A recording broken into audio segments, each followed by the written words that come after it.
وعلیکم السلام ورحمۃ اللہ وبرکاتہ۔ جزاک اللہ میرا صاحب، آپ نے ایک دعوتی کلپ اپلوڈ کیا ہے اور لوگوں کو ایمان کی دعوت دی ہے اور شرک سے منع کیا ہے، اللہ سے ڈرایا ہے۔ اس سلسلے کو تھوڑا سا میں اور آگے بڑھاؤں اور اپنے بھائیوں تک اور جہاں جہاں تک یہ آواز پہنچے، یہ میں بتانا چاہتا ہوں کہ دیکھو، ہر دور کے جو ہوتے ہیں نا شرک اور کفر اور طاغوت، یہ مختلف ہوتے ہیں، اور چونکہ ہر دور کے لوگوں کو اللہ تعالیٰ نے یعنی مختلف طریقوں سے آزمائش میں ڈالا ہے، صرف یہ دیکھنے کے لیے کہ انسانوں کا تعلق اپنے مالک اور خالق سے مضبوط ہے یا نہیں، اور وہ اللہ کے بارے میں جو عقائد ہیں اس میں وہ کس قدر پختہ ہیں۔ دیکھیے، پچھلے دور کے جتنے شرک ہیں نا، چاہے وہ نوح علیہ السلام کے دور کے شرک ہوں یا ابراہیم علیہ السلام کے دور کے جو شرک ہوں جن کا مقابلہ کیا ابراہیم علیہ السلام نے، پھر موسیٰ علیہ السلام نے جس طاغوت کا مقابلہ کیا اور شرک کا مقابلہ کیا، گوالا پرستی کا رد کیا، پھر عیسیٰ علیہ السلام نے اپنے دور میں جس شرک کا رد کیا، اور پھر محمد صلی اللہ علیہ وآلہ وسلم نے اپنے دور میں جس شرک کے خلاف آواز اٹھائی، وہ سارے شرک اگر اسی طرح کے آج ان مسلمانوں کے سامنے آئے نا، تو یہ سب کا رد کر دیں گے۔ یہ کسی ایک شرک کو ماننے کے لیے تیار نہیں ہے اور کسی ایک طاغوت کو ماننے کے لیے تیار نہیں ہے جو اس دور کا طاغوت تھا۔ اب شیطان اتنا وہ یعنی بیوقوف نہیں ہے کہ وہ پہلے والے شرک اور پہلے والے طاغوت ان کے سامنے لائے، اس کو پتہ ہے ان کو نہیں مانیں گے۔ حتیٰ کہ اگر نبی صلی اللہ علیہ وآلہ وسلم کی مورتی یا ابراہیم علیہ السلام کی مورتی یہاں رکھی جائے ان مسلمانوں کے آگے اور کہا جائے یہ مورتی ہے، اس کی ذرا عقیدت اس کے سامنے کرو، کوئی نظر و نیاز کرو، تو یہ ٹھوکر سے اس کو پرے کر دیں گے۔ لیکن اگر گنبد سامنے آ جائے تو وہاں گبرو نوجوان کا سر خود بخود جھک جائے گا۔ اسی طرح یہ کیا نام ہے، مزار یا عرس اور میلے، چادریں چڑھاوے، یہ سب کچھ کر رہے ہیں، تو یہ نئے سے نئے بت ان کے سامنے آ رہے ہیں۔ مسلمانوں کے اندر یہ قبر پرستی جو آئی ہے، یہ خالص بت پرستی کی ایک نئی شکل ہے، اس وجہ سے مسلمان اس کے اندر ملوث ہو گیا ہے۔ اور آج کے جو طاغوت ہیں یہ بالکل مختلف ہیں، جنہوں نے یہاں تک ان کو پہنچایا ہے، یہ تصور بھی نہیں کر سکتے ہیں کہ ان لوگوں کو طاغوت کہا جائے۔ ان کو تو یہ رحمت اللہ علیہ کہتے ہیں، بلکہ اللہ کی صفات ان کے اندر دے کے ناموں کے اندر کسی کو داتا کہہ دیا سرکاری طور کے اوپر، دینے والا، کسی کو غوث کہہ دیا فریادوں کا سننے والا، کسی کو غریب نواز کہہ دیا غریبوں کو نوازنے والا، کوئی کھری کرنے والا ہے۔ تو یہ مختلف نام ان کو دیے ہیں، حالانکہ ان کی کتابیں اگر پڑھا جائے تو پتہ چلتا ہے کہ یہ صوفی لوگ جتنے گزرے ہیں، چاہے عبد القادر جیلانی ہو، محی الدین چشتی ہو اور امام غزالی ہو، ابراہیم ادم، یا یہ بعد میں کشف المحجوب جو اس علاقے میں، پھر شاہ ولی اللہ کی پورے خاندان کی کتابیں، حجت اللہ البالغہ اور انفاس العارفین کا تو کہنا ہی کیا،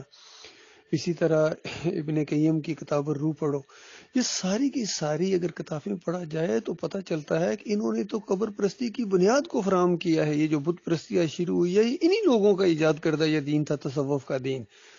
قرآن و حدیث سے بالکل مختلف دین۔ تو جب ان لوگوں کو کہا جائے تو کہ ان کا رد کرنا ہے، ان کو پیچھے ہٹاؤ، ان کا کفر کرو، تب تمہارا ایمان ہے، تو حیران ہو جاتے ہیں کہ یہ بات تو ایسی کہہ دی ہے کہ گویا جس طرح یہ شہد کی مکھیاں ہیں، اس کے چھتے میں اگر ہاتھ ڈال دو تو کیا حال ہوگا، اس طرح یہ آگے سے جو ہے انگارہ بنے ہوئے واپس پلٹتے ہیں، برا بلا کہتے ہیں۔ اور اسی طرح ایک کسی شاعر نے جس انداز سے یہ بات کہی کہ ان تازہ خداؤں میں بڑا سب سے وطن ہے، جو پیرہن اس کا ہے وہ مذہب کا کفن ہے۔ یعنی آج کل کے جو زیادہ یہ جو تازہ خدا بنا لیے گئے ہیں، معبود بنا لیے گئے ہیں، ان میں سب سے بڑا اگر کوئی بت ہے تو یہ وطن پرستی ہے۔ وطن پرستی، علاقہ پرستی، اس طرح کی چیزیں، قوم پرستی، جس کے اندر بری طرح مبتلا ہو گئے ہیں یہ سارے۔ اس میں سب سے آگے یہ ہمارے عمران خان صاحب ہیں۔ آج ہی میں نے ان کا ایک ویڈیو دیکھا، کسی جلسے میں تھے، ان مولویوں کی کسی یہ مدرسے میں گئے ہیں، تو وہاں جا کے سب سے پہلے 3 مشرکانہ نعرے زور زور سے ان لوگوں نے لگائے ہیں۔ اس میں نعرہ تکبیر بھی ذرا کے انداز سے لگایا ہے، لیکن جو جوش کے ساتھ نعرہ تھا وہ نعرہ رسالت، یا رسول اللہ مدد، یا علی مدد، اس طرح کی۔ اور ان کا پھر وہاں پروگرام جیسا شروع ہوا کہ ایاک نعبد و ایاک نستعین۔ او بے ایمان، تمہارے سامنے ایاک نعبد و ایاک نستعین کی دھجیاں اڑا دی ان مولویوں نے، ان پیروں نے، کیونکہ وہ ایسا ہی قسم کے لوگ تھے، اور تمہارے ماتھے پر شکن تک نہیں پڑی ہے، کیونکہ ایمان عقیدے کی کوئی سمجھ ہی نہیں ہے، کوئی وقار ہی نہیں ہے، اللہ کا کوئی عزت ہی نہیں ہے۔ اس قدر دنیا پرستی اور یہ طاغوت پرستی اور یہ جو جمہوریت پرستی ہے، ان کے دماغوں کے اندر اس طرح سمو دی گئی ہے کہ ان کو ہوش ہی نہیں ہے کہ انہوں نے مرنا ہے۔ ان کے نزدیک جو یہ اقتدار کی دوڑ ہے، تو اس میں یعنی آڑ لیتے ہیں دین کی بھی، یہ بھی سیکھ گیا ہے۔ جس طرح فضل الرحمان آڑ لے رہے ہیں اور دوسرے لوگ دین کی آڑ لے کے، اس سے پہلے مفتی محمود لیتے رہے ہیں، یہ سارے جتنے بھی جمہوریت کے اندر آئے ہیں، چاہے یہ خادم حسین رضوی ہو، طاہر القادری بھی کچھ عرصہ آیا، پھر منہ کی کھائی اور پھر بھاگ گیا ادھر سے، اور دوسرے لوگ بھی اس کے اندر ملوث ہیں۔ یہ خالص دنیا دار لوگ ہیں، ان کو اسلام سے کوئی لینا دینا نہیں ہے، خالص اسلام آباد کے شوقین ہیں۔ تو میں یہ کہہ رہا تھا کہ یہ طرح طرح کے بت ان کے سامنے ہیں، یہ بت پرستی ہے، یہ جمہوریت کا نظام بت پرستی ہے، طاغوت پرستی ہے، مشرکانہ نظام ہے، لیکن اس کی کوئی رد کرنے والا نہیں ہے۔ سارے کہتے ہیں کہ پاکستان کی جو بقا ہے وہ جمہوریت کے اندر ہے، حالانکہ پاکستان کی ذلت اور خواری اور ہمیشہ کی آگ جو لگنے والی ہے وہ اسی جمہوریت کی وجہ سے ان کو لگنے والی ہے، قبر پرستی کی وجہ سے، شرک کی وجہ سے۔ تو یہ نئے نئے طاغوت سامنے آئے۔ اب باقیوں کو کیا کہا جائے، یہ جو توحید کے نام پر یہ جماعت اٹھی تھی، رد طاغوت کی بنیاد کے اوپر جو جماعت اٹھی ہے، اور آپ غور کریں ایمان خالص کس اول اور کس دوم کے اندر ڈاکٹر عثمانی رحمۃ اللہ علیہ نے جن جن طاغوتوں کا ذکر کیا ہے، اس میں سے کسی ایک کو اب یہ مسلمان ماننے کے لیے تیار نہیں ہے۔ تو بتائیے کہاں گنجائش تھی کہ یہ دوبارہ طاغوت پرستی کریں گے؟ لیکن اندر سے جا طاغوت اٹھا، ان کے اپنے امیر نے کفر و شرک جب کیا، اللہ کی کتاب کو پیچھے پھینک کے اپنی جب چلائی، تو انہوں نے وہ باتیں مان لی، طاغوت کے سامنے انہوں نے گھٹنے ٹیک دیے۔ تو اصل میں ان کو پہچان ہی نہیں تھی شرک کی، ایمان کی، عقیدے کی۔ جب تک پہچان نہیں ہوگی، وہ اصول آپ نہیں سمجھیں گے، اللہ کے ساتھ آپ کا وہ لگاؤ نہیں ہوگا، آپ شرک سے نہیں بچ سکتے ہیں، آپ طاغوت سے نہیں بچ سکتے ہیں۔ اور اللہ تعالیٰ پھر اپنے مومن بندوں کو بھی بچاتا ہے جب آپ کا دل اللہ کی طرف جھکا ہوا ہو، ایمان ہو، اللہ کی عزت ہو، اور اللہ کے ساتھ وہ محبت ہو جو مالک فرماتا ہے والذین آمنوا اشد حب للہ۔ یہ جب تک اشد حب للہ نہیں ہوگی، آپ شرک سے نہیں بچ سکتے ہیں۔ اور اگر آپ کی محبت یہ دنیاوی مفادات کی وجہ سے ہے، ملک کی وجہ سے ہے،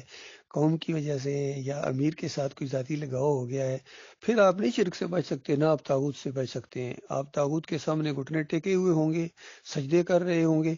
اور آپ سمجھ رہے ہوں گے کہ میں طاغوت کا رد کر رہا ہوں، اور ایسے لوگوں کے اوپر اللہ تعالیٰ ایک شیطان مسلط کر دیتا ہے، پھر وہ ان کو ایسے ایسے اعمال اس کے خوشنما بنا کر دکھاتا ہے کہ اس کو ہوش بھی نہیں ہے۔ آج یہ محمد حنیف کی جماعت کے اندر یہی چیز آئی ہے، بالکل یہ تازہ بت ان کے سامنے آ گیا ہے، اس کے سامنے انہوں نے گھٹنے ٹیک دیے، 3-4 شرک اور ان کے اندر آ گئے، پھر بھی ان کی آنکھیں نہیں کھل رہی ہیں۔ حالانکہ دوسرا شرک تیسرا شرک جب آیا تھا تو ان کو کچھ نہ کچھ ہوش آنا چاہیے تھا کہ چلو پہلی بات تو تمہیں نہیں سمجھیے، دوسری تو سمجھ جاؤ، وہ دوسری نہیں سمجھ آئیے، تیسری تو سمجھ جاؤ۔ لیکن جب ایک دفعہ انسان آنکھیں بند کر لے تو پھر اس کو نہ سورج نظر آتا ہے، نہ چاند نظر آتا ہے، نہ ستارے نظر آتے ہیں، پھر ان کو کچھ بھی نظر نہیں آتا ہے۔ اس طرح یہ جو ہے یہ خالص یہ مقلد بن گئے ہیں، اور پیری مریدی والا انداز ان کے اندر آ گیا۔ جو پیری مریدی کے دشمن تھے وہ خود اپنے امیر کو بس پیر کا نام امیر رکھ دیا، سمجھ لو۔ تو ایسا نہیں ہے، امیر کی اطاعت اس لیے نہیں کی جاتی ہے کہ اللہ کی بات کو رد کر کے، ایسا نہیں ہوتا ہے۔ جماعت کیا اس لیے بنائی تھی کہ امیر کو اللہ کے مقابلے میں کھڑا کر دیا جائے گا اور کتاب اللہ کا مقابلہ کیا جائے گا؟ نہ میرے بھائیو، اگر یہ والا انداز ہے آپ کا، پھر آپ میں بریلویوں میں، دیوبندیوں میں، اہل حدیث میں کوئی فرق نہیں ہے، یقین کیجیے وہی انداز ہے آپ کا، اسی طرح آپ کے دلائل ہیں جس طرح ان کے ہیں۔ وہ بھی قرآن سے ثابت کرتے ہیں نبی علیہ السلام کو نور من نور اللہ، اور قرآن سے ثابت کرتے ہیں کہ نبی علیہ السلام غیب جانتے ہیں۔ دیوبندی واسطے وسیلے قرآن سے ثابت کرتے ہیں۔ شیعہ یا علی مدد کو قرآن سے ثابت کرتے ہیں، اندازہ لگائیے۔ اور یہ واسطے وسیلے اور صدقے اور یہ ساری چیزیں قرآن سے ثابت کرتے ہیں۔ صوفی اپنا پورا فلسفہ، شاہ ولی اللہ کہتے ہیں کہ ہم یہ وحدت الوجود ہم قرآن کی ایک ایک نص سے ثابت کر سکتے ہیں۔ اور اس کے اوپر ڈاکٹر اسرار کا تبصرہ تھا کہ یہ جو سورہ الحشر کی آیتیں ہیں، ہو الاول والآخر والظاہر والباطن،